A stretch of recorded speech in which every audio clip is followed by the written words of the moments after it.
Carlos Osman. السلام علیکم دوستو، کیسے ہو؟ امید کرتا ہوں آپ سب ٹھیک ہوں گے، خیر خیریت سے ہوں گے۔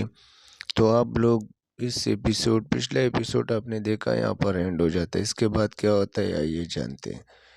تو اس کے بعد دوستو اسنیحان خاتون عائشہ خاتون سے کہتی ہے کہ آپ صحیح کہہ رہی ہو، میں اسے نظر انداز کر دیتی ہوں۔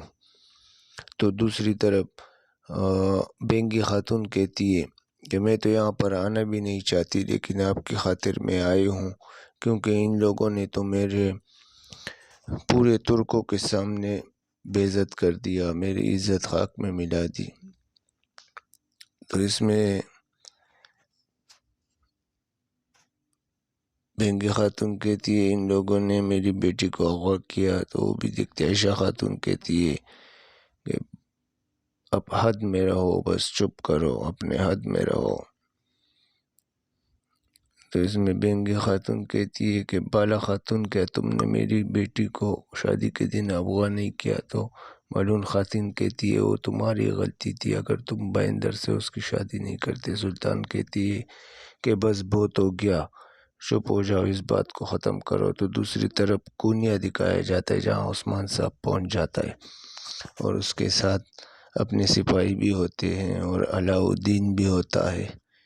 تو وہاں پر رسن پکی سلام کرتے ہیں اور سپاہی اسے وعلیکم سلام کرتے ہیں۔ تو ان کے پاس آتے ہیں اور انہیں گھوڑا دکھاتے ہیں، انہیں کہتے ہیں کہ یہ سلطان نے علاؤالدین کو دیا ہے، لیکن پھر بھی وہ اس سے بہت باتیں کرتے ہیں۔ ان کو کہتا ہے کہ اگر تمہیں شک کی نگاہ سے دیکھنا ہے تو پھر تمہاری مرضی۔ پھر وہاں پر دوران بھی کہتا ہے یہ گھوڑا اس کو خود دیا ہے، تو یہ کہتا ہے میں رسن پکی ہوں، میں قاضی رہ چکا ہوں اور یہ عثمان صاحب کا بیٹا ہے۔ تو سپاہی کہتا ہے خوش آمدید جناب، آ جائے میرے پیچھے۔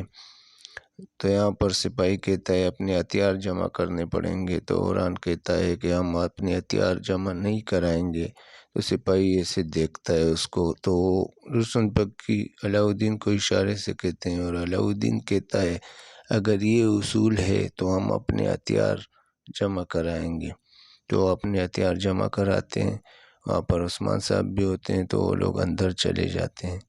جیسے ہی وہ اندر جاتے ہیں قلعے میں، تو وہاں پر اوران ان کے ساتھ بات کرتے ہیں، سارے سپاہی جا رہے ہوتے ہیں۔ اوران کہتا ہے جناب ہم آپ کے پیچھے ہیں۔ تو وہاں سے 2 منگول سپاہی بھی آتے ہیں، تو عثمان صاحب چپ کے اندر چلے جاتے ہیں، ایک کمرے میں گھس جاتے ہیں، وہاں پر دروازہ بند کر لیتے ہیں۔ جب پیچھے مڑ جاتے ہیں تو دیکھتے ہیں وہاں پر ایک بستر لگا ہوتا ہے، تو آواز دیتا ہے کہ سلطان، بولتا ہے سلطان مسعود، پھر کہتا ہے سلطان مسعود، تو وہاں سے ایک دم وہ بستر ہٹ جاتا ہے اور وہاں سے منگول کماندار نکل آتا ہے۔ دوستو یہ بندہ جو ہے نا، اس نے ایپیسوڈ کو بہت رومانٹک کرنا ہے، میں بتا رہا ہوں، بہت مزہ آنے والا ہے آگے۔ تو وہاں سے سارے منگول سپاہی بھی نکل آتے ہیں، تو عثمان صاحب کو چاروں طرف سے گھیر لیتے ہیں۔ تو ابھی یہاں پر ایک غدار بھی آنے والا ہے، آپ غور سے دیکھنا۔ تو کماندار کہتا ہے کہ عثمان تمہاری موت میرے ہاتھوں لکھی ہے۔ تو دوسری طرف سلطان کہتی ہے کہ تمہیں بینگی خاتون سے معافی مانگنی پڑے گی، تمہیں اس سے معافی مانگنی چاہیے تھی، اور اب میں کہتی ہوں کہ تم ان سے معافی مانگو۔ تو وہاں پر عائشہ خاتون کہتی ہے ہم نے کسی کے ساتھ ناانصافی نہیں کی، آج جگ کو اس کی مرضی کے ساتھ لے کر گئے تھے، وہ محبت کرتی تھی، اس کے ساتھ ناجائز ہو رہا تھا۔ تو وہاں پر وہ سلطان کہتی ہے اب صحیح کہہ رہی ہو، آپ نے اس کو اغوا کیا تھا، یہ کوئی بچوں کا کھیل ہے۔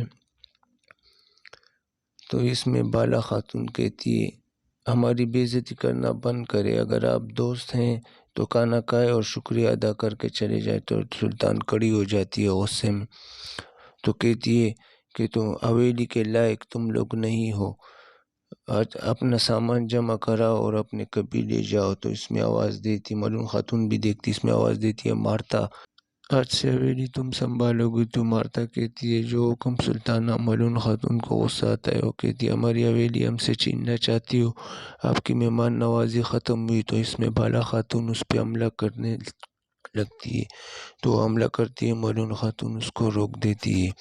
یہاں پر جے کتائی بھی سب اس کو روک دیتا ہے آؤ جی کو۔ تو اس میں بہت غصہ آتا پائی تو نہیں ہوتا، خیر اسے ہی ہو جاتا ہے۔ دوسری طرف عثمان صاحب کو گھیرا ہوتا ہے تو منگول کماندار کہتا ہے کہ تمہاری موت میرے مقدر میں تھی، تو عثمان صاحب کہتا ہے تمہارے ہاتھوں تو نہیں ہوگی میری مقدر اور میرا وہ اختتام۔ تو اس میں وہاں پر جو غدار کی انٹری ہوتی ہے وہ دیکھنے کی ہے۔ بس یہ دیکھو آ رہا ہے، یہ رہا بہندر صاحب۔ جب اس کو عثمان صاحب دیکھتا ہے تو بولتا ہے تم لعین غدار۔ تو بہندر صاحب کہتا ہے کہ جو تم نے ناانصافی کی اس کا حساب دینا پڑے گا۔ تو عثمان صاحب اس کو کہتے ہیں کہ تمہیں کیا حساب دوں گا۔ تو یہ جب تلوار نکالنے لگتے ہیں وہ کماندار اس کو روک دیتا ہے، بولتا ہے یہ میرا شکار ہے، میں اس کو ماروں گا۔ تو اس میں کماندار کہتا ہے حملہ کرو، تو عثمان صاحب لڑائی شروع کر دیتے ہیں۔ تو اس کے بیچ میں عثمان صاحب تھوڑے سے زخمی ہو جاتے ہیں۔ جب زخمی ہو جاتے ہیں تو اس کو رسیاں ڈال کے اس کو گھیر لیتے ہیں۔ جب اس کو گھیر لیتے ہیں تو پھر اس کے بعد